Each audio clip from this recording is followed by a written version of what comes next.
Sarah, they surrounded us. What are we going to do? Calm down, Mike. Rex and Bullet know what to do. These bastards think we're easy prey.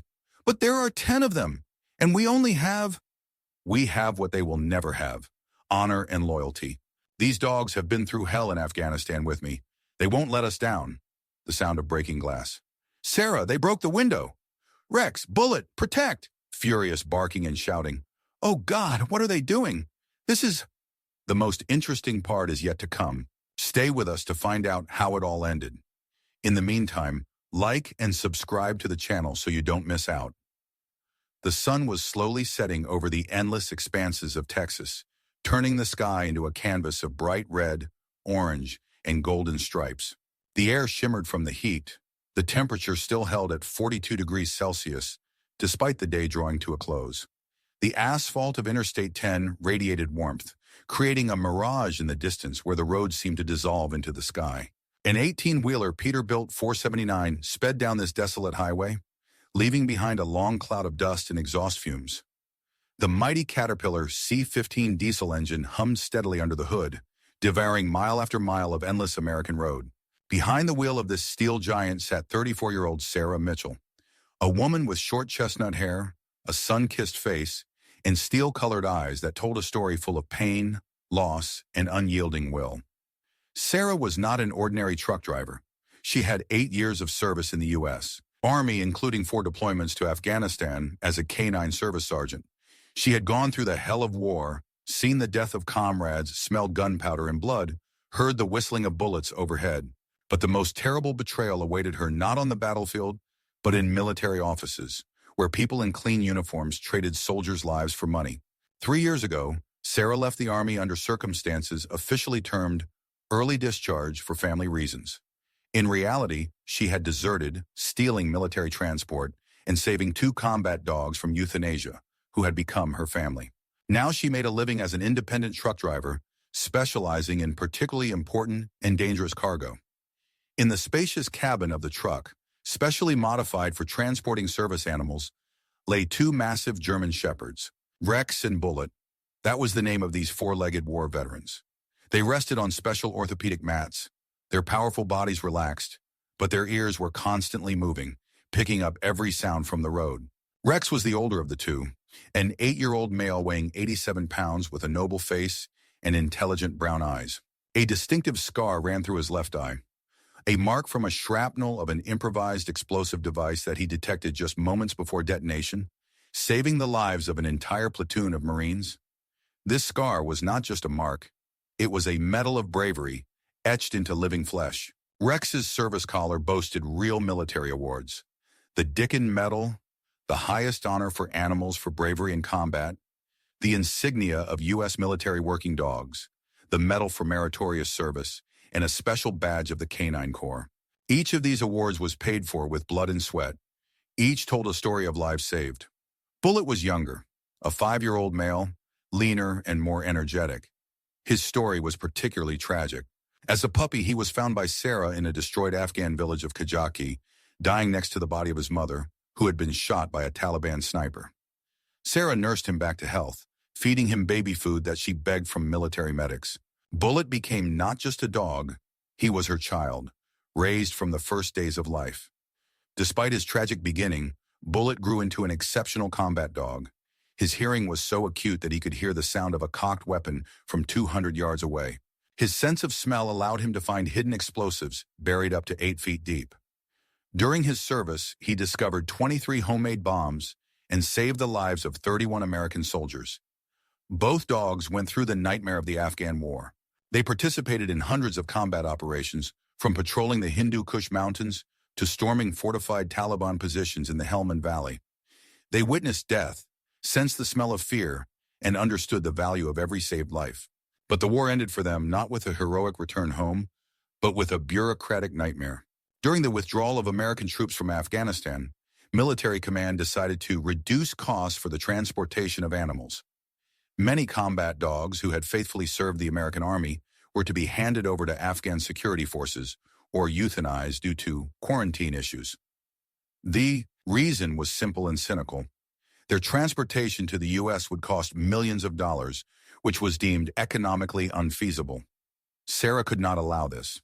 Using her connections in military logistics and the help of sympathetic officers, she organized the official transportation of Rex and Bullet through a military dog adoption program. The paperwork was completed correctly, but with some deadline violations, which technically made the transportation illegal. When this was discovered, Sarah received a disciplinary reprimand and was forced to resign of her own accord instead of having her contract extended. Officially, it was not desertion, but her military career ended under a cloud of scandal. Now, 3 years later, they were making a living through honest work. Sarah obtained a Class A commercial driver's license, permits for transporting hazardous materials, medical cargo, and government shipments. Her reputation was impeccable. In 3 years of work, not a single delivery was disrupted, and no cargo was damaged or stolen. Sarah specialized in particularly important and delicate cargo, medical equipment for hospitals, chemical reagents for laboratories, components for military technology. Clients were willing to pay premium rates for the guarantee of safety and timely delivery. The presence of 2 trained combat dogs provided a level of security that ordinary security services could not match. Today's shipment was especially important. In the insulated refrigerated trailer was medical equipment worth a total of $850,000. Modern ventilators, telemetry-enabled cardiac monitors, automatic defibrillators, surgical instruments, and other vital devices. All this equipment was destined for a veterans hospital in Phoenix, Arizona.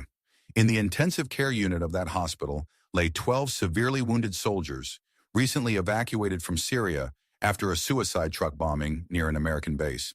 Among them was Sergeant Jorge Martinez, a young Puerto Rican who once served in the same unit as Sarah in Afghanistan. The same cheerful guy who always shared his chocolate bars with Rex and Bullet, calling them his best friends in this cursed country. Every minute of delay could cost human lives. The old hospital equipment was barely coping with the influx of wounded. Several patients were already in critical condition. Therefore, Sarah had been driving nonstop for 10 hours, planning to reach Phoenix by midnight. "How are you doing, boys?" Sarah quietly asked, glancing in the special mirror that allowed her to see the dogs without turning her head. Rex slowly opened one eye and looked at his owner. His gaze was calm but alert. 8 years of life, 6 of which were spent in a combat zone, had taught him never to fully relax. Even in the most peaceful moments, a part of his consciousness remained on guard, ready for instant action. The scar over his left eye looked particularly prominent in the rays of the setting sun. Every time Sarah looked at it, she remembered that day in Kandahar province when Rex saved the lives of 23 Marines. The patrol was moving along a narrow mountain path when Rex suddenly stopped and began barking furiously, pointing at a pile of rocks off the side of the road. The soldiers didn't understand his signal and continued moving, but Rex didn't give up. He lunged toward the suspicious spot and began to dig, despite commands to stop. The explosion rang out when he was only a few feet away from the homemade explosive device. A shard tore through his eyelid and damaged his cornea, but Rex survived, and the armored vehicle that was supposed to pass through that spot in a few minutes remained intact. For this feat, Rex received the Dickin Medal, the highest award for animals for bravery in combat. He became one of the few dogs in the history of the American military to be honored with such a prestigious award. But to Sarah, he was not a war hero, but simply a loyal friend who always had her back. Bullet lay nearby, his head resting on his paws, but his ears were constantly moving, picking up every sound from the road. Even while dozing, he remained vigilant. His keen hearing could distinguish the sound of a specific vehicle's engine among dozens of others, recognize the intonations of a human voice, and assess the level of threat by the tone of speech. Bullet's collar also sported military awards, the Service Commendation Medal, the K-9 Corps insignia, and a commemorative badge for life-saving, which he received for discovering a stash of explosives in a school in the city of Mazar-i Sharif. Sarah remembered that day particularly clearly. Their unit had received information that the Taliban had planted explosives in a school, where a meeting of local elders with American officers was to take place. Regular metal detectors showed nothing. The explosives were hidden in special plastic containers. Bullet discovered the stash 10 minutes before the meeting was to begin. 20 kilograms of plastic explosive were hidden in the school's basement, and the detonator was set to trigger from a mobile phone signal. If the explosion had occurred, not only American soldiers would have died, but also hundreds of civilians, including children. Sarah smiled, looking at her 4-legged companions. These dogs were all that she had left from her former life. Her parents had died in a car accident on the highway in Ohio while she was serving her second tour in Afghanistan. She found out about it only a week after the funeral. The military mail was slow, and the command did not deem it necessary to interrupt combat operations due to the personal issues of the sergeant. She had no brothers or sisters. No husband either. 8 years of military service, constant deployments, and relocations did not lend themselves to starting a family.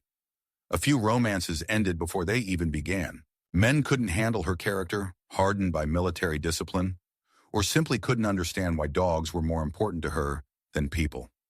Friends remained in the military or scattered across different states after discharge. Sarah kept in touch with only a few comrades, but they rarely met. Military friendships are strong, but war changes people, and not always for the better.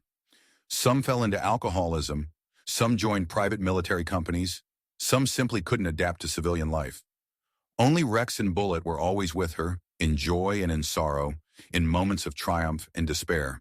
They shared with her the horrors of war and the burdens of civilian life. They were not just pets. They were family, brothers in arms, the only beings on earth who understood her without words. The truck approached the small town of Van Horn in Texas, located right on the border with New Mexico.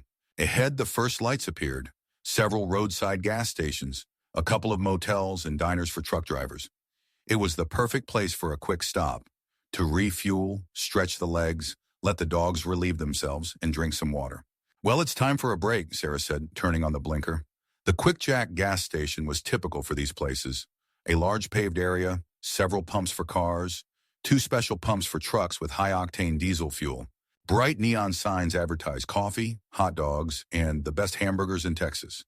A small shop sold everything necessary for the road ahead, from car parts to aspirin. Next to the gas station was Mary's Diner, a long single-story building with large windows and a flashing sign. Inside, silhouettes of people could be seen at the tables, waitresses with coffee pots in hand, loaders and truck drivers resting after long hours on the road. The smell of fried meat and coffee mingled with the aroma of diesel fuel and dust. Several vehicles were already in the parking lot. 4 trucks, 2 pickups, an old sedan, and a few cars belonging to locals. Their drivers were likely dining at the diner or resting in the sleeping compartments of their trucks. A typical scene for that time of day in such a place. But Sarah's attention was immediately drawn to a group of motorcycles parked at the far edge of the lot, away from the main lighting. 5 heavy Harley-Davidsons with shiny chrome, leather saddles, and loud exhaust pipes. Even in the dim light of the street lamps, it was clear that these were not ordinary tourist bikes, but machines belonging to serious people. Next to the motorcycles stood their owners, 5 men in black leather vests covered with patches from various biker clubs. Even from a distance, Sarah could make out the characteristic symbols: a skull with crossbones, an eagle with outstretched wings, inscriptions in Gothic script, swastikas, and other extremist symbols. The men were smoking, conversing among themselves, and closely watching every vehicle that entered the gas station. Their behavior betrayed professional criminals, too much scrutiny of their surroundings, too convenient a position for a quick retreat, too nervous hand movements towards their belts, where weapons were likely concealed. Rex and Bullet instantly sensed the change in their owner's mood. Both dogs got up from their spots and began to carefully study the situation through the tinted windows of the cab. Their noses eagerly inhaled the air, analyzing the scents. Their ears turned in different directions, catching every sound. Years of combat training had taught them to recognize danger long before it became obvious to a human. "What's up, boys? Do you sense something suspicious?" Sarah quietly asked, not taking her eyes off the group of bikers. Rex let out a barely audible growl, not threatening, but warning. His experience told him that these people posed a potential threat. Too much wariness in their stances, too much attention to the foreign vehicles, too convenient a position for a sudden attack. Bullet took up a characteristic combat stance, slightly leaning his muscular body forward. His youth and energy were compensated by phenomenal instincts and impeccable training. Every muscle in his body was ready for instant action. Sarah knew her dogs well. Over the years of service together, she had learned to read their body language better than human speech. If Rex and Bullet sensed a threat, then a threat truly existed. Their instincts had never let her down. In Afghanistan, they had saved her life more than once by sensing ambushes and sniper positions. "All right," she whispered, parking the truck at the far fuel pump, from where there was a good view of the entire area, and several routes for a quick retreat. Let's be on guard. We'll refuel quickly and move on. Sarah turned off the engine and for a moment allowed herself to assess the situation. The cargo in the trailer was securely protected. Electronic locks, GPS tracker, alarm system with direct communication to the dispatch service. The documents were in perfect order. The insurance covered all possible risks, including assault and theft. But the most important protection was not technical means, but two-tailed war veterans who would unhesitatingly give their lives for their owner. Rex and Bullet had gone through things that these bikers could hardly imagine. They had fought real terrorists in the mountains of Afghanistan, endured artillery shelling, and participated in assaults on fortified positions. As Sarah opened the cabin door, she felt the hot evening air of Texas hit her face. The temperature was still around 35 degrees Celsius, despite the sun already setting on the horizon. The air was dry and dusty, infused with the smells of diesel fuel, scorching asphalt, and roadside vegetation. Rex and Bullet instantly sprang to their feet, their bodies tensing like steel springs. Sarah fastened sturdy, military-grade nylon leashes to their collars, not ordinary walking leashes, but special tactical ones designed for serious loads. "Easy, boys," she whispered as she descended from the cabin. "Behave yourselves, but be ready." Both dogs jumped down onto the asphalt and took positions on either side of Sarah. Rex on the left, Bullet on the right. This was a standard protective formation, honed through hundreds of training sessions and combat operations. In this position, they could control the maximum space around their owner and instantly react to threats from any direction. Sarah approached the fuel tank and began the refueling procedure. The truck's tank held 300 gallons of diesel fuel, so the process would take at least 10 to 15 minutes. She tried not to look in the direction of the bikers, but out of the corner of her eye, she saw them starting to show increased interest in her. The largest man from the group stepped forward, an absolute giant, standing about 6 feet 4 inches tall and weighing no less than 280 pounds. His massive figure was covered in tattoos from neck to wrists. A thick black beard concealed half of his face, while small pig-like eyes peered out from under bushy brows. The man's leather vest was adorned with patches from the Devil Riders Club, one of the most dangerous and influential biker gangs in the southwestern United States. These people controlled drug trafficking from El Paso to Los Angeles, had connections in the police and judicial systems, and were notorious for their particular brutality towards those who stood in their way. On the giant's chest was a patch reading "President," indicating his status as the leader of the local chapter of the club. On his right arm was a tattoo of a cobra coiling around a skull with burning eyes. On his left was an eagle tearing apart the American flag with its claws. Such tattoos were worn only by those who had killed people with their own hands. "Hey, pretty girl." His voice was rough and hoarse from years of smoking and drinking. Each word carried the weight of years of prison slang and street violence. "Such a little girl and such a big machine. You sure you can handle that beast?" Sarah didn't lift her eyes from the fuel pump. During her years of military service, she had learned to recognize predators at first glance. This man was a professional killer for whom human life meant nothing. The best tactic with such people was to avoid confrontation while there was still a chance.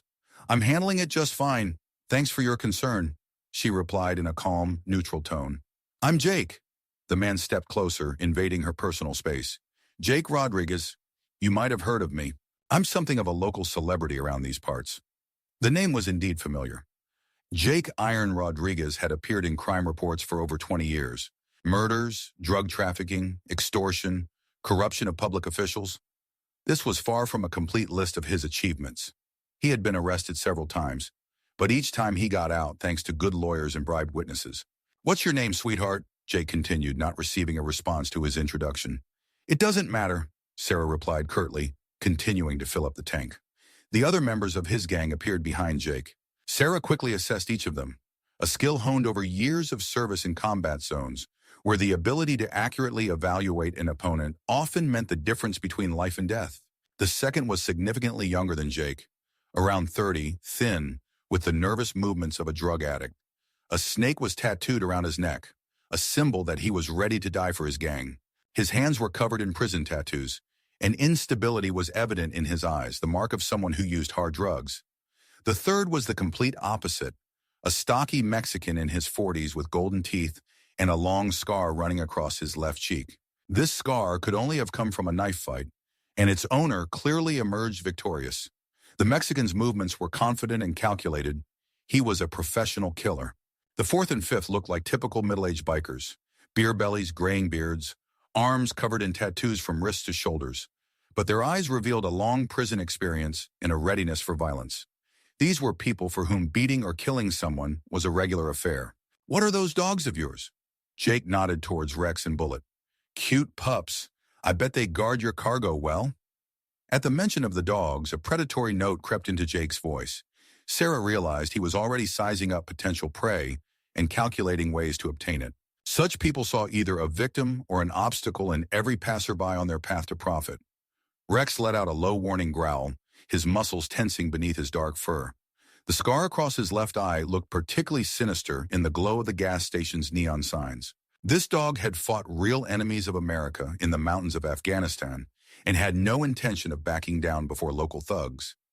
Bullet stood nearby, his eyes fixed on every movement of the strangers. Youth did not make him any less dangerous. In fact, the combination of energy, aggression, and professional training turned him into a deadly weapon. "Only when necessary," Sarah replied, finally lifting her gaze to meet Jake's. There was not a trace of fear in her eyes. 8 years of military service, 4 deployments to Afghanistan, participation in dozens of combat operations had taught her to face danger head-on. She had seen real monsters. Terrorists who blew up schools and hospitals, drug lords who burned entire villages for unpaid debts, war criminals who traded in soldiers' lives. Compared to them, these bikers were merely rude thugs with inflated egos. "Wow, what a feisty one," chuckled the thin biker with the snake tattoo. His laughter was nervous and unnatural, a clear sign of drug intoxication. "I like them like that, with character. They're more interesting to break." "Listen, sweetheart," Jake leaned in closer, and Sarah caught the disgusting smell of his body, a mix of beer, tobacco, sweat, and unwashed clothes. "We just want to be friendly. You see, the road can be very dangerous for a beautiful girl like you, especially at night." He paused, letting his words sink in. "And we know this area like the back of our hands," he continued. "We know where to fill up cheaply, where to spend the night safely, where to avoid police traps. Maybe you'd like to have a drink with us. There's a decent bar inside. We could get to know each other better, discuss mutually beneficial cooperation." He emphasized the last words with a particular tone, clearly hinting at the nature of the proposed cooperation. "Not interested," Sarah replied firmly, putting away the gas pump and screwing the fuel cap back on. "I need to go. The cargo doesn't tolerate delays." "Oh, is that so?" Jake's face instantly darkened, the friendly mask slipping to reveal his true predatory nature. "So we're not good enough for such a princess? You think you're better than us?" The situation began to escalate rapidly. The other bikers formed a semicircle, cutting off Sarah's direct path to the truck cabin. Rex and Bullet sensed the change in atmosphere and stood ready for action. Their growling grew louder and more threatening. Several other patrons at the gas station noticed the brewing conflict and hurriedly moved away. The cashier in the shop nervously glanced in their direction, but was in no hurry to call the police. People in such places preferred not to get involved in others' problems. "Step back," Sarah warned, her hand instinctively reaching for her waistband, where a licensed Smith & Wesson .40 caliber was concealed beneath her jacket. "I'm warning you for the last time." "What are you going to do?" Jake sneered, taking another step forward. Now there was no more than 3 feet between them. "Sick your mutts on us? Or maybe complain to the cops." He glanced back at his buddies and burst into a coarse, unpleasant laugh. "Hey guys, the princess thinks she can threaten us," he shouted. "Apparently she doesn't know who the Devil Riders are." "Jake's right," chimed in a stocky Mexican, his gold teeth glinting in the neon lights. "Pretty girls should know their place, and the place for pretty girls is to entertain real men." "We could have a great time," added one of the older bikers, lewdly licking his lips. "Long and hard. And then, if you're a good girl, we might even let you go." "Maybe." The last words sounded like a direct threat of rape and murder. That was a serious mistake. Calling battle-hardened dogs mutts and threatening their owner with sexual violence meant crossing a red line, beyond which war begins. In Sarah's eyes, the cold fire flared up that the Taliban in the valleys of Afghanistan knew all too well. The fire of a professional soldier ready to kill enemies without hesitation or regret. "Last warning," she said quietly, but so clearly that each word struck like a hammer on an anvil. "Step back, right now." What are you going to do, bitch? Jake stepped forward and tried to grab her hand. What can you do against 5 real men? He didn't have time to finish the phrase or touch Sarah. She unclipped the leashes in one swift motion and gave a quiet but clear command. Guard. The result was instantaneous and overwhelming. Rex lunged forward with such speed that Jake didn't even have time to comprehend what was happening. The 87-pound trained killer stopped just inches from his throat, its powerful jaw snapping in the air, and a growl erupted from deep within its chest, causing the biker's legs to weaken. This was not an ordinary dog growl. It was the sound made only by military dogs trained to kill enemies on the battlefield. Deep, guttural, full of deadly threat. A sound that would make seasoned terrorists lose control of their bladders and bowels from primal terror. Rex stood in a perfect attacking position, front legs wide apart for stability, back legs tense for an instant leap, head lowered, eyes fixed on the opponent's throat. His fur bristled, making the already imposing dog even more intimidating. Saliva dripped from his bared fangs onto Jake's boots. Bullet simultaneously took position on the right, cutting off the retreat of the other bikers. His youth was compensated by rage and impeccable training. The dog's eyes burned with the cold fire of deadly determination, and every muscle in his body spoke of readiness to attack. The fur on Bullet's neck stood on end, his fangs bared in a threatening snarl, a continuous growl emanating from his throat. He was younger than Rex, but no less dangerous. His body was a perfect killing machine, shaped by millennia of evolution and honed by years of military training. "Holy shit!" exclaimed a tattooed biker with a snake on his neck, backing away. His drug-fueled bravado evaporated instantly at the sight of 2 enraged predators. "These aren't dogs. They're some kind of wolves." "Not wolves," Sarah said coldly, crossing her arms over her chest and observing the scene with the professional calm of a combat officer. "These are military dogs, Rex and Bullet, veterans of the Afghan war. They are trained to kill terrorists and find explosives. Do you want to test their combat skills on yourself?" She paused briefly, allowing the information to sink in for the bikers. "Rex has neutralized 4 opponents in close combat," she continued as if discussing the weather. "His method is a chest jump with immobilization. The opponent loses the ability to resist in a matter of seconds." Jake tried to maintain his composure, but his hands betrayed him, shaking. Rex stood so close that the biker could feel the beast's hot breath on his neck. One careless gesture, one sudden movement, and the powerful jaws would clamp down on his throat with a force of 300 pounds per square inch. "And Bullet specializes in group operations," Sarah continued unflinchingly. 3 opponents at once. His best result. His method is immobilization using pain holds." You can't just set them on us," Jake stammered, trying not to make any sudden movements. "I can," Sarah replied firmly. "Article 217 of the Texas Penal Code, self-defense against the threat of rape. I have witnesses and surveillance cameras from the gas station that recorded every word you said. You surrounded me, threatened sexual violence, behaved aggressively." She pointed to the security camera installed above the entrance to the store. "Any court will side with me," she continued, "especially when it learns that you threatened a veteran of the Afghan war and tried to obstruct the delivery of medical equipment for wounded soldiers."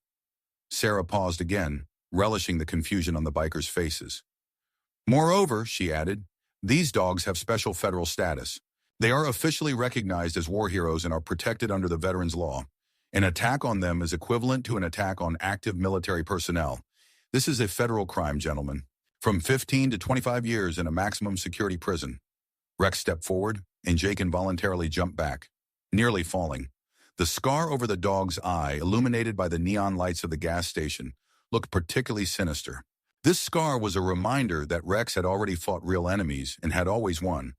All right, mumbled the young biker with the snake tattoo, his voice trembling with fear. "Jake, maybe enough? This psycho isn't worth it. She has beasts, not dogs." "Shut up, Ricky," Jake barked, but his authority had already been seriously undermined. The group of men, who were used to intimidating others with their appearance and reputation, found themselves face to face with an opponent who not only was unafraid, but also had a clear advantage in weaponry.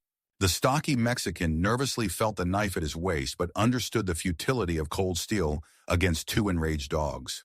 The dogs moved faster than a man, their teeth sharper than any blade, and their experience in real combat gave them an edge over any street fighter. Sarah stepped forward, and the dogs moved with her as one. Their movements were synchronized, honed to perfection. Years of joint service in the most dangerous regions of the world had made them a single fighting machine. "You have 60 seconds to get on your bikes and get the hell out of here," Sarah said in a steady, cold voice of a professional killer. "After that, I will give the command to attack. And believe me, these guys don't miss and take no prisoners." She glanced at the watch on her wrist. 55 seconds, she announced. The silence stretched for several agonizing moments. Only the heavy breathing of the bikers, the low, threatening growl of the dogs, and the distant noise of cars passing on the highway could be heard. Then young Ricky couldn't hold out any longer and quickly headed for his motorcycle. "Where are you going, coward?" Jake barked. "Screw this, boss," the guy replied without turning around. "I'm not going to become dog food because of some chick, even if she's really hot." 40 seconds, Sarah announced. Following Ricky was one of the older bikers, then another. A stocky Mexican hesitated, glancing between Jake and the snarling dogs. In his eyes, an internal struggle between fear and loyalty to the leader was evident. 30 seconds. The Mexican made his decision and also headed for the motorcycles. Now only one ally remained with Jake, the one who had threatened Sarah with rape. 20 seconds. "This isn't over, bitch," Jake hissed, slowly retreating. His face was twisted with a mix of rage and humiliation. "We know these roads better than you. We know every gas station, every motel, every truck stop from Texas to California." 10 seconds. "We'll see you again, Princess," he added, throwing her one last spiteful glance. "And next time, your dogs won't help you." 5, 4, 3. Jake turned and quickly walked to his Harley. The last biker ran after him, stumbling with fear. The motorcycle engines roared to life, and within moments the entire gang drove off the gas station's property, disappearing into the deepening twilight of the Texas night. Only when the sound of the exhaust pipes finally faded into the distance did Sarah allow herself to relax. Rex and Bullet approached her, their tails wagging slightly, a restrained display of joy at a mission accomplished. "Great job, boys," Sarah whispered, kneeling down and hugging both dogs. "I thought I wouldn't have to use your skills so soon after the army." Rex licked her cheek with his rough tongue, while Bullet rested his massive head on her shoulder. They sensed that the immediate danger had passed, but remained alert. Years of combat experience told them that people like Jake Rodriguez do not forgive humiliation, and they were absolutely right. An elderly truck driver approached them, a man in his 60s wearing a faded plaid shirt and a baseball cap with a trucking company logo. His face expressed a mix of admiration and concern. "Ma'am," he said, removing his cap, "that was the Devil's Riders, a very dangerous gang. Jake Rodriguez is a real psychopath. He's killed at least a dozen people, but he's always managed to escape punishment." "Thank you for the warning," Sarah replied, getting up and attaching the leashes to the dogs' collars. "You do understand that he won't forget this humiliation?" the truck driver continued. "He has connections in the police, among judges, in the prison administration. He can make your life very unpleasant." "Let him try," Sarah replied coldly. "I have some skills too." The truck driver shook his head and walked away. Sarah headed toward the truck cab, but she was stopped by the voice of the gas station cashier, a young Mexican man about 25. "Señora," he shouted, running out of the store. "Wait." Sarah turned around. The guy looked scared but determined. "My name is Carlos," he said, approaching her. "I saw what happened. I have information that can help you." "What information?" "Jake has already called his people. I overheard the conversation through an open window. They're planning to ambush you on the road to the New Mexico border." Sarah frowned. "When?" "They know your route. They know you're heading to Phoenix. There's only one road through the mountains, and they'll be waiting for you there." "Why are you telling me this?" Carlos looked down. 2 years ago, they killed my brother. They said he saw too much. Since then, I've been waiting for a chance to get revenge." Sarah studied the young man's face. In his eyes, she saw genuine pain and a thirst for justice. "Is there a detour?" she asked. "Yes, an old road through the abandoned Fort Madison military base. It's 100 miles longer, but safer. Jake doesn't know about her." Carlos quickly sketched a route on a napkin. "Turn right here, and 20 miles later there will be a sign for Fort Madison. The road is bad, but your truck will make it." "Thank you," Sarah said, tucking the map into her pocket. "Take care, Carlos." "Good luck, Señora, and be careful. Jake won't forgive such humiliation." Sarah climbed into the cab and started the engine. Rex and Bullet took their places, but both dogs sensed their owner's tension. They understood that the real danger was just beginning. The truck pulled out of the gas station and headed down the highway toward the state border. There were no pursuers visible in the rearview mirrors, but Sarah knew this was temporary. People like Jake Rodriguez don't give up after the first defeat. 20 minutes into the drive, she saw the sign Carlos had mentioned. Fort Madison, 20 miles. Sarah turned onto a narrow dirt road leading into the mountains. The road was indeed terrible. Broken asphalt, potholes, sharp turns. But the truck managed, slowly climbing uphill. Rocky slopes covered with cacti and thorny bushes stretched on both sides. Half an hour later, Sarah's phone rang. An unfamiliar number with a Texas area code lit up the screen. Hello? Sarah Mitchell? The voice was official, dry. Yes, this is me. And who are you? Detective Harris, El Paso County Police. We have a report that you assaulted a group of peaceful citizens using dangerous animals. Sarah's heart sank. Jake was acting faster than she had anticipated. That's a lie, she protested. They surrounded me, threatening to rape me. Ma'am, we have witnesses who claim otherwise. According to their statements, you unleashed your dogs on a group of bikers who were just trying to introduce themselves. Witnesses? Sarah couldn't believe her ears. What witnesses? There were only the bikers. Ma'am, we have statements from 3 independent witnesses, including a gas station employee. All of them corroborate the victim's version. Sarah realized that Jake had bribed or intimidated people. In such small towns, this was common. Ma'am, you need to return to El Paso immediately for questioning, the detective continued. We have a warrant for your arrest on charges of aggravated assault and possession of dangerous animals without the proper license. Dangerous animals? Sarah's voice trembled with indignation. These are military veteran dogs. They have all the paperwork, medals, health certificates. Ma'am, dogs that attack people are subject to immediate seizure and quarantine. If their aggression is confirmed, they will be euthanized according to Texas state law. Euthanized? Sarah felt her world crumbling around her. You can't take my dogs. They were defending themselves. Ma'am, if you do not return voluntarily within 3 hours, we will be forced to place you on the federal wanted list. An emergency procedure for the seizure of dangerous animals will also be initiated using force. Sarah hung up the phone with trembling hands. It was a perfectly planned trap. Jake Rodriguez had weaponized the corrupt police system for revenge. Rex sensed her emotional state and quietly whined, resting his massive head on her shoulder. Bullet moved closer too, his intelligent eyes expressing concern and readiness to protect his owner at any cost. What are we going to do, boys? Sarah whispered, stroking their heads. They want to separate us. Forever. At that moment, the phone rang again. A familiar name lit up the screen. Mike Thompson.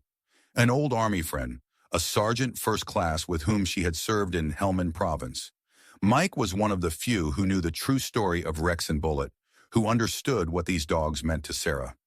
Mike! Sarah, damn it, what's going on? I just got a call from the military police headquarters. They say you're wanted for assault with combat dogs. It's a setup, Mike. A gang of bikers tried to rape me. The dogs protected me, and now they've turned everything upside down. They bribed witnesses, police officers. They want to take Rex and Bullet and put them down. Shit, Mike cursed. Listen, I know something about that Detective Harris. He's not clean. He plays poker in underground clubs in Juarez, and he has big debts to the Mexican cartels. If this Rodriguez got to him with money, what should I do, Mike? They want to kill my dogs. Silence lingered on the other end for several tense seconds. Then Mike quietly said, There's one possibility. Remember Captain Davis from the division headquarters? He now works at the Federal Emergency Agency. If I explain the situation to him, maybe he can classify your cargo as federal importance. Medical equipment, but it's already important. Sarah, there are wounded from the last operation in Syria at that veterans hospital in Phoenix. Among them is our old friend, Sergeant Martinez. Remember him? The guy who always shared cookies with your dogs. Sarah certainly remembered. Jorge Martinez, 23 years old, a cheerful Puerto Rican who joined their team 2 months before that fateful day in Kajaki when everything changed forever. What happened to him? She asked, although from Mike's tone she already suspected the news was bad. Severe injuries to the chest and abdomen. Shrapnel from an improvised explosive device damaged his lungs and liver. He desperately needs one of the ventilators from your cargo. Without it, he won't make it to tomorrow. Sarah closed her eyes, feeling her heart tighten. Another life hung by a thread. Another young soldier was dying far from home. If I file the paperwork correctly as an emergency military supply to save a service member's life, your cargo will automatically receive federal status, Mike continued. That means federal jurisdiction. The local cops won't be able to touch you. Hope ignited in Sarah's soul. Mike, you can save our lives. Don't celebrate too soon. It will take a few hours and we're short on time. Besides, I need to reach Captain Davis, and he's currently in Washington at a security committee meeting. How much time do I have to Phoenix? 8 or 9 hours if you drive nonstop. But they'll mobilize all the cops in 3 states. You need to find a safe place to wait while I work on the paperwork. Sarah looked ahead. The road led to the abandoned military base, Fort Madison, a perfect place to hide and wait for help. I have a place, she said, an old military base in the New Mexico mountains. It's been abandoned for over 10 years, but I remember the locations of the secret bunkers. Great. Hide there, and I'll work on the papers and connections. And Sarah, yes? Be extremely careful. These bikers won't forgive such humiliation. They might try to take justice into their own hands without waiting for the police. The connection dropped, and Sarah was once again left alone with her thoughts and her loyal companions. Ahead lay a night full of dangers and uncertainties, but she was ready to fight for her family to the last drop of blood. The truck slowly climbed the winding mountain road, its powerful engine straining on the steep inclines. Rocky slopes rose on both sides, covered with low pines and patches of cacti. The moon was nearly full, casting a ghostly silver light over the desert landscape. Fort Madison was built in 1952 as a training base for mountain infantry units. During the Cold War, soldiers were prepared here for possible operations in the mountains of Afghanistan and Pakistan. Ironically, 50 years later, American soldiers were indeed fighting in those very mountains, but against entirely different enemies. The base was closed in 2012 as part of a military budget reduction program. Most of the buildings were demolished, the equipment was removed, but the underground structures remained untouched. The system of bunkers and tunnels carved into the rock was too expensive to dismantle and too useful for complete destruction. Sarah knew this place firsthand. In 2010, she underwent a dog handler training course for mountain operations here. 2 weeks of intensive training in conditions closely resembling those in Afghanistan. It was here that she first met Rex and learned to understand his signals. After an hour's drive along the mountain road, the ruins of the former military base came into view. Rusty gates hung on a single hinge. The guard booth was destroyed, and the asphalt paths were overgrown with weeds. Nature was gradually reclaiming the territory from human civilization. Sarah entered the base and directed the truck to the far sector where the ammunition warehouses once stood. It was there that the most reliable underground shelters capable of withstanding a direct hit from an aerial bomb were located. She parked the truck between 2 semi-ruined buildings, where it was out of sight from the air and access roads. Then she turned off the engine and allowed herself a moment to relax. "Well, boys, welcome to our temporary home," she said to the dogs. Rex and Bullet jumped out of the cab and began to explore the area. Their noses eagerly inhaled the air, analyzing the scents. It still smelled of metal, oil, and human presence, despite years of neglect. Sarah opened the trailer and checked the cargo. The medical equipment was in order. The climate control system maintained the necessary temperature, and the sensors showed normal humidity and pressure parameters. Each of these devices could save a human life, and Sarah was determined to deliver the cargo to its destination. The phone rang again. This time it was an unfamiliar number with a local area code. "Don't answer," Sarah thought at first, but curiosity got the better of her. "Hello? Ms. Mitchell?" The voice was female, young, scared. "Yes, who is this?" "My name is Jessica Sanchez. I work as a dispatcher for the El Paso police. I shouldn't be calling you, but Detective Harris received a large sum of cash tonight, right after that biker, Rodriguez, came to see him." Sarah's heart raced. "Why are you telling me this?" "Because I have a dog, a German shepherd named Max. If someone tries to harm me or him," the girl's voice trembled with emotion, "it's wrong. What they plan to do with your dogs is the murder of innocent animals." "What exactly are they planning?" "Tomorrow morning, an extended warrant for your arrest will be issued. All roads in the region will be patrolled by enhanced units. Rodriguez has paid not only Harris, but also the county sheriff." Sarah felt a chill in her stomach. "An extended warrant? What does that mean?" "Not just for dog attacks. Harris added charges of resisting arrest and attempting to evade justice. And your dogs," the girl paused, They will be declared a danger to society. Forced seizure followed by euthanasia. Rabid, but that's absurd. They have all their vaccination records. Rodriguez has a veterinarian on his payroll, Dr. Richard Fisher.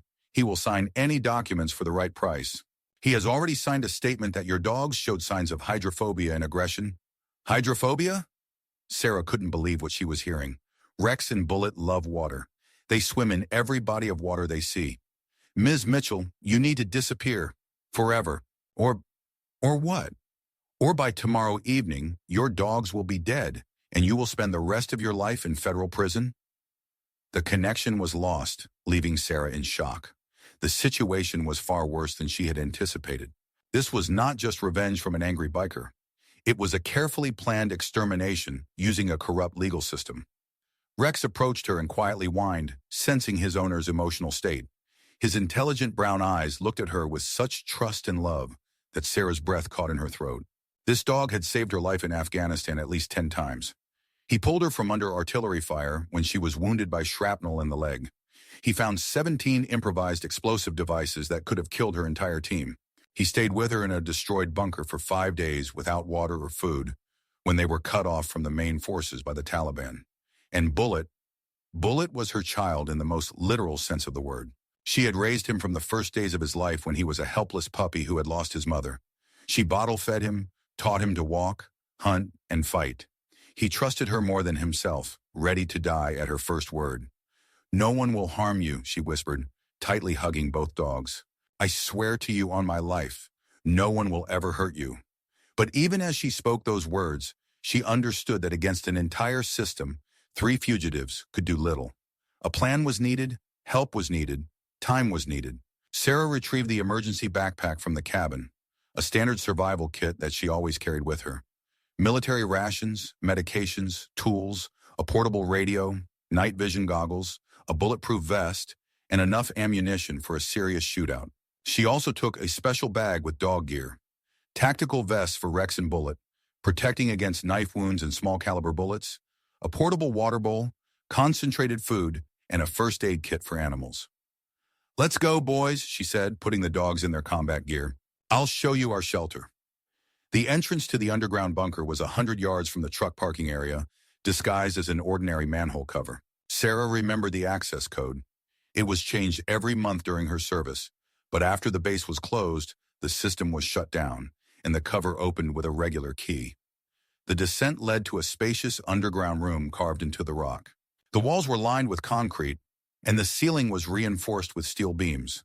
Emergency lighting still worked from autonomous batteries, and the ventilation system provided fresh air. The bunker was designed for the long-term stay of 20 people. There were sleeping quarters, a food storage area, an arsenal, a radio room, and even a small medical station. An ideal place to ride out the storm. Rex and Bullet explored the new location, their noses investigating every corner. The smells here were old but familiar. Metal, concrete, gun oil, human presence. The dogs felt safe in this fortified shelter. Sarah set up the portable radio and tried to contact Mike. After several attempts, she managed to catch a signal. "Mike, can you hear me?" "Sarah, where are you?" "I called your phone but couldn't get through. I'm in the mountains in an old hideout. The cell service is poor here. Any news?" "Yes, and it's mixed. The good news is that I managed to contact Captain Davis. He agreed to help and is already working on the paperwork." "And the bad news?" "There are several bad news. First, the case has been handed over to the FBI. Second, a $50,000 reward has been announced for information about your whereabouts." Sarah whistled. $50,000 was a serious amount for these parts. For that kind of money, there would be plenty of people willing to turn in fugitives. "Third," Mike continued, "this Rodriguez isn't sitting idly by. According to my information, he has mobilized all his people. No less than 30 bikers are scouring the roads looking for your truck." 30? Sarah felt her stomach tighten. "Against the 3 of us?" "Not quite 3. I have one more piece of news. Captain Davis doesn't just work in FEMA. He also heads a special unit for combating organized crime in the border states." "And what does that mean?" "It means that Jake Rodriguez has long been in their sights. Drug trafficking, arms smuggling, murders, corruption. Your situation gave them the perfect excuse for a major operation." Sarah felt a flicker of hope. Will they help? They already are. A special unit is heading to your area, but they need time to get there. At least 3 to 4 hours. Do we have that much time? I don't know. Rodriguez isn't a fool. He knows that time is working against him. The longer you're free, the greater the chances that the truth will come out. At that moment, Rex raised his head and became alert. His ears perked up, and a barely audible growl escaped his throat. Bullet also sensed something suspicious. Mike, I need to cut off, Sarah said quickly. It seems we have problems. Be careful. Check in every hour. Sarah turned off the radio and listened. At first, there was only silence, but then she heard the distant sound of motorcycle engines. Many engines approaching the base. Damn, she cursed. They found us. How was this possible? A GPS tracker on the truck? An informant among the locals? Or just a methodical search along all possible routes? Sarah quickly put on her bulletproof vest and checked her weapon. The Smith & Wesson was loaded and ready for action. In her backpack were 3 more magazines, 60 rounds of .40 caliber. A little for a serious shootout, but better than nothing. Rex, Bullet, prepare for battle, she commanded. Both dogs instantly switched to combat mode. Their bodies tensed, eyes focused. Breathing became more rapid. Years of training and real combat experience made their reactions automatic. The sound of motorcycles grew louder. Judging by the noise, there were at least 10 of them. Rodriguez had brought serious forces. Sarah climbed to the bunker exit and cautiously peered outside. In the moonlight, she saw the headlights of motorcycles moving around the perimeter of the base. They were methodically searching every building, every hiding spot. One of the bikers stopped next to Sarah's truck and shouted to the others, "Here! I found her truck!" Within minutes, all the motorcycles gathered around the rig. Sarah counted 12 bikers, all armed. Assault rifles, shotguns, handguns were visible. Serious firepower for such an operation. Jake Rodriguez dismounted from his Harley and approached the truck's cabin. He was dressed in full combat gear, a bulletproof vest, helmet, and AK-47 in his hands, clearly prepared for a serious war. "The bitch is somewhere here," he shouted to his men. "Search every hole, every basement.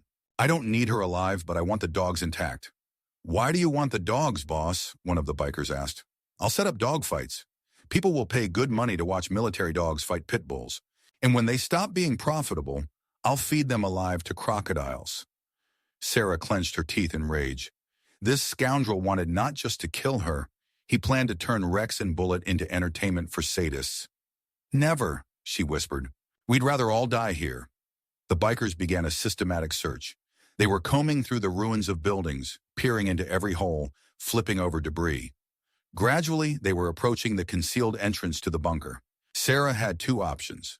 Try to escape unnoticed through the emergency exit or engage in a fight from advantageous positions. The second option seemed preferable. Inside the bunker, she had the advantage of defense, and the narrow passages negated the enemy's numerical superiority. "Boys," she said quietly to the dogs, "it's going to be like in Afghanistan. Remember our signals?" Rex and Bullet took positions on either side of the bunker entrance. This was standard ambush tactics, honed through hundreds of operations against the Taliban.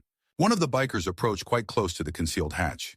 He was carefully studying the ground, looking for tracks or other signs of human presence. "Hey, Jake," he shouted. "There's something strange here. The grass is flattened as if someone walked here recently." Rodriguez approached the spot and examined it closely. His years of criminal experience told him that someone was hiding here. "Look for an entrance," he ordered. "A bunker or something like that." The bikers began probing the ground with the butts of their rifles. After a few minutes, one of them stumbled upon a metal hatch cover. "Boss, there's a hatch here." Jake approached and tried to open the cover, but it was blocked from the inside. "Hey, bitch," he shouted toward the hatch. "I know you're there. Come out and we can talk nicely." There was no response. "All right," Jake said. "Then we'll do it the hard way. Guys, get the grenades ready." Sarah realized there was no time for hesitation. If they bombarded the bunker with grenades, there would be no chance of survival. She quickly opened the hatch and shot the nearest biker. The bullet hit him in the chest and he fell, dropping his rifle. The others instinctively dove for cover. "Rex, Bullet, attack!" Sarah shouted. Both dogs sprang out of the hatch like 2 furry projectiles of death. Rex jumped on the nearest biker with such force that he knocked him off his feet and pinned him to the ground. Powerful jaws seized the man's gun hand, forcing him to drop the rifle. Bullet attacked a group of bikers on the right, his movements swift and precise. He knocked one down, then incapacitated the next, sinking his teeth into the thigh. The rifle fell from the biker's hands and he screamed in pain and fear. "Shoot the dogs!" Jake yelled, trying to aim his AK-47. But shooting at fast-moving targets in the dark proved to be no easy task. Bullets whizzed past while the dogs continued their work of incapacitating the enemies. Rex had already neutralized the first attacker and switched to the next, while Bullet methodically took down one biker after another. Sarah wasn't sitting idly by. She methodically fired her pistol, aiming for the legs and arms of the opponents. To wound, not to kill. Years of military training had not gone to waste. 2 bikers fell with limb injuries, losing the ability to fight. "Retreat!" one of the bikers shouted, seeing his comrades on the ground. "It's not worth it." Jake tried to continue the fight but realized the situation was critical. Half of his men were injured or incapacitated by the dogs, the others demoralized. "This is not the end," he shouted, retreating to the motorcycles. The surviving bikers helped the wounded get to their bikes and disappeared into the night. Only the rifles they had dropped in panic remained on the ground. Sarah quickly surveyed the battlefield. No one had been killed, but several bikers had serious injuries from dog bites and her precise shots. Rex had been shot in the back leg but could still move. Sarah ran up to Rex. The bullet had passed through the muscles of his hind leg without hitting the bone. Painful, but not life-threatening. "It's okay, old boy," she whispered, treating the wound with her first aid kit. "It's just a scratch." Rex licked her hand, letting her know he was fine. Combat dogs were used to injuries. This was common in Afghanistan. Bullet approached them, his muzzle bloodied. He looked wild and dangerous, but when he saw Sarah, a familiar loyalty appeared in his eyes. "Good job, boy," Sarah said, petting him on the head. She surveyed the battlefield. 8 dead bikers, including Jake Rodriguez. Serious legal troubles were now inevitable. Killing 8 people, even in self-defense, would lead to a lengthy investigation. Sarah returned to the bunker and contacted Mike over the radio. "Mike, we have a problem." "What kind of problem?" "Rodriguez found us, attacked with a dozen bikers. We fought them off, but one of them is dead, their leader. The others are injured or fled." A long silence on the other end. "Shit," Mike finally said. "That changes things. Now they'll be looking for you not just for the dog attack, but also for murder." "It was self-defense." "I know, but one corpse is serious, especially if it's the leader of a biker gang. Even if it was self-defense, there will be an investigation." Sarah felt the ground slipping from under her feet. It turns out she went from the fire to the flames. "There's good news," Mike continued. "Captain Davis's team is already on the way. They'll be with you in 2 hours. Hold on until they arrive." "What if new bikers show up?" "I doubt it. Rodriguez brought almost all his men. The ones left behind are unlikely to want to share their boss's fate." Sarah hoped Mike was right, but fate had prepared another trial for them. An hour after the fight, Sarah heard the sound of approaching vehicles. At first she was relieved. She thought it was help from Captain Davis. But when the cars appeared on the base grounds, it became clear that this was not a rescue operation. Several sheriff's police cars surrounded the area, turning on powerful floodlights. The loudspeakers came to life. "Sarah Mitchell, you are surrounded. Come out with your hands raised." Sarah realized that one of the surviving bikers had managed to inform the authorities of their location. Now she would be judged not only for the initial attack, but also for the murder of Jake Rodriguez. "Rex, Bullet, get ready for another fight," she told the dogs. But Rex couldn't move properly due to his injured paw, and the odds were uneven. Against an entire squad of police, 3 fugitives could do nothing. The police began to surround the bunker. Sarah saw figures in uniforms appearing around. But something was strange. They were not in a hurry to storm the hideout. "You have 10 minutes to think," came the voice from the loudspeaker. "We are ready to hear your version of events." At that moment, the radio crackled to life. "Sarah, this is Captain Davis. Do you hear me?" "Davis, where are you? We're surrounded." "I'm here among the police. Listen carefully. The situation is complicated, but not hopeless. Come out for negotiations. I managed to negotiate with the sheriff." "How can I trust you? They want to put Rex and Bullet to sleep." "They don't want to." "The local authorities have been removed from the case. Now it's a federal investigation, and I'm in charge." Sarah hesitated. On one hand, she had no choice. On the other hand, how could she trust a person she hadn't seen in 3 years? "Davis, if you're lying..." "I'm not lying. Come out. I have documents that will change everything." Sarah made her decision. She dropped her weapon, leashed the dogs, and slowly emerged from the bunker. "Don't shoot," she shouted. "I surrender." FBI agents quickly surrounded her, but they did not use their weapons. A man in civilian clothes approached her, tall, thin, with gray hair and intelligent eyes. "Sarah," he said, "it's really you." "Captain Davis?" She scrutinized him. "You've changed a lot." 3 years of federal service adds some gray, he smiled. "But now is not the time for reminiscing. We need to sort out this mess." They put handcuffs on Sarah but treated her politely. They did not touch Rex and Bullet. They walked alongside their owner, carefully observing what was happening. "What about my dog?" Sarah asked. "For now, nothing. They are under federal protection until the circumstances are clarified." They placed her in a helicopter along with the dogs. During the flight, Davis told her what had happened in the last few hours. "We've been working on the Rodriguez case for a year and a half," he explained. "Drug trafficking, corruption, murders, but he always managed to evade responsibility. And what has changed? You have changed. Your situation gave us grounds for a large-scale operation. We arrested Detective Harris, veterinarian Fisher, several judges and prosecutors." Sarah felt a glimmer of hope. "So, will the charges against me be dropped?" "Not all of them. Killing 8 people is serious, even if it was self-defense. But I have witnesses who will confirm your version." "What witnesses?" Davis smiled. 3 surviving bikers. They are very willing to testify in exchange for leniency." The helicopter landed on the grounds of the federal building in El Paso. They took Sarah to a holding cell, and the dogs were placed in a special kennel at the building. The next 2 days passed in interrogations and procedures.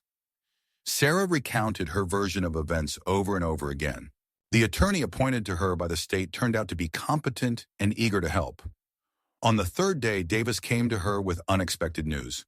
"Sarah, I have a surprise for you," he said. "Do you want to see an old friend?" The door of the cell opened, and a man in a wheelchair entered. At first, Sarah didn't recognize him, but then she gasped, "Jorge Martinez?" "Hi, Sarah." The young Puerto Rican smiled. "I heard you're in trouble." Sarah couldn't believe her eyes. Sergeant Jorge Martinez, whom she thought was dying, sat before her alive, though confined to a wheelchair. But Mike told the truth. "I really was on the brink of death, but the equipment from your cargo saved my life." Jorge explained how the respirator had kept him alive during a complicated surgery. The doctors fought for him for 12 hours straight, but in the end, they defeated death. "It's true, I lost my leg," he added with a sad smile, "but that's better than being dead." "Why did you come?" Sarah asked. "To testify, to tell the court what you're really like, what Rex and Bullet were like in Afghanistan." Jorge became a key witness for the defense. His testimony about Sarah's military service and her dogs made a strong impression on the jurors. The trial lasted 3 months. The prosecution demanded a lengthy prison sentence for murder and assault. The defense insisted on self-defense and innocence. A pivotal moment came with the testimony of the surviving bikers. Under pressure from the evidence and in exchange for leniency, they revealed the whole truth about Rodriguez's plans. "He wanted to kill her and turn the dogs into fighting dogs," one of them stated. "He said people would pay good money to see military dogs fight to the death." This testimony drastically changed public opinion. Sarah transformed from a murder defendant into a heroine who defended herself and her loyal companions from sadists. But fate had one more surprise in store. On the last day of the trial, as the jurors prepared to deliver their verdict, an incident occurred in the parking lot outside the courthouse. The remaining members of the Devil's Riders gang attempted to attack Sarah as she exited the building after the session. "Where's that bitch who killed Jake?" the leader shouted, waving a gun. The courthouse security quickly reacted, but in the chaos, one of the gang members managed to fire a shot. The bullet was meant for Sarah, but Rex, sensing danger, jumped forward and took the hit. The old dog fell to the asphalt, breathing heavily. Several bullets struck him in the chest. The guards quickly subdued the attackers, but it was already too late. "Rex!" Sarah screamed, finally freed from her cell. She fell to her knees beside her dying dog. His eyes looked at her with the same loyalty, but his breathing grew more shallow. "Don't die," she whispered, cradling the bloodied head of the dog. "Please don't leave me." Bullet approached them and lay down next to his dying companion. He whined softly, as if saying goodbye to his friend. Rex struggled to lift his head and licked Sarah on the cheek. For the last time, his eyes closed and his mighty heart stopped. "No!" Sarah embraced the lifeless body of her dog and cried. Bullet rested his head on his paws and howled, a long, mournful sound, like a wolf to the moon. This howl echoed through the courtroom, and many in attendance had tears streaming down their cheeks. Rex's funeral took place at a veterans military cemetery in Texas, a honor bestowed upon few service animals. The state governor personally signed the permit for burial with military honors. Sarah stood by the grave in her military uniform, which she wore for the first time in 3 years. Next to her sat Bullet, whose collar now bore a new insignia, for heroism and protecting civilians. Captain Davis delivered a speech about service and sacrifice. Jorge Martinez recounted how Rex saved soldiers in Afghanistan. But for Sarah, all these words were merely background noise. She thought about the 8 years spent alongside this amazing dog, about the thousands of miles traveled together, about the dangers they had overcome side by side. Goodbye, old friend, she whispered, throwing a handful of dirt onto the coffin. Thank you for everything. The court acquitted Sarah on all counts. Self-defense was deemed justified, and her actions were considered heroic. Moreover, she was offered a return to military service with the rank of major. But Sarah declined. The army reminded her of losses, of betrayal, of the blood of the innocent in distant Afghanistan. She chose a different path. A year later, Sarah was once again behind the wheel of a truck, this time with the logo of the Rex's Memory Charity. Next to her was Bullet, no longer young, but still loyal. In the back was a cargo of special importance, medical equipment for a children's hospital in Mexico.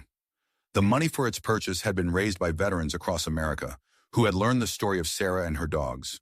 You know, boy, Sarah said, glancing at Bullet, I think Rex would be proud of us. Bullet barked softly in response.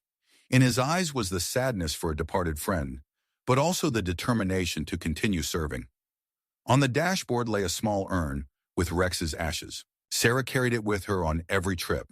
Wherever she went, her faithful friend was always by her side. Ahead was a long road across the country, a dangerous road, full of unknown threats. But Sarah was not afraid. She had Bullet, she had a purpose. She had the memory of one who gave his life to save others. The truck picked up speed, heading toward the border with Mexico. And somewhere in the sky above America, the stars shone particularly bright, as if Rex's spirit was blessing their journey. In the children's hospital in Tijuana, little patients awaited the equipment they needed. Every minute of delay could cost a child's life. So Sarah drove nonstop, as always, carrying hope to those in need of help. The story ended where it began, on the road. But now it was not a road of war or revenge. It was a road of mercy, a road of remembrance for fallen heroes, a road of ongoing service to humanity. Rex was gone, but his spirit lived in every saved cargo, in every protected life, in every new day of the fight for justice. And as long as there is evil in this world, there will always be those willing to fight it. And sometimes these heroes travel in 18-wheeler trucks with the most loyal friend in the world, carrying in their hearts the memory of one who gave his life for others. In Sarah's pocket lay a photograph, herself, Rex, and Bullet against the backdrop of the Afghan mountains. All three were smiling, despite the dust and fatigue. On the back was an inscription in Jorge Martinez's handwriting. True family knows no boundaries between species. It knows only love. This was the truth. Family is not about blood relations.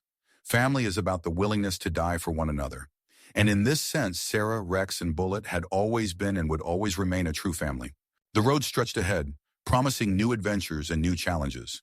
But whatever fate brought, they would face it together, alive and dead, but forever bound by ties of loyalty stronger than death.